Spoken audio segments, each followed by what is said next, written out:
到吼足欢喜的，看咧过天工等去了，过天工突然随时过来，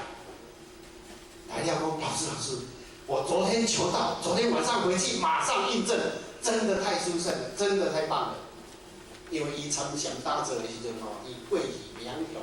修行的家己，结果得到了后，伊就专注在手拳上，伊将心收到转来，黑观苗条，伊亲入到迄种无私无我的意境，说太神奇了，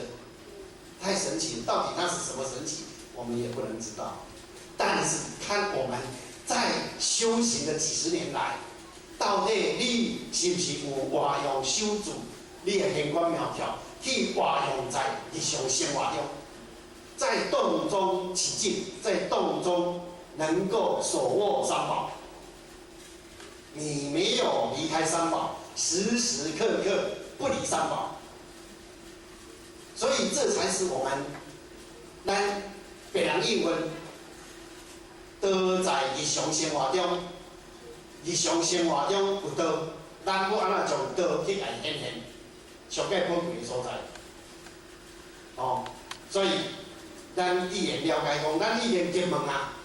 所以从此咱一定爱好好来学习。入门了后，拄到任何的代志，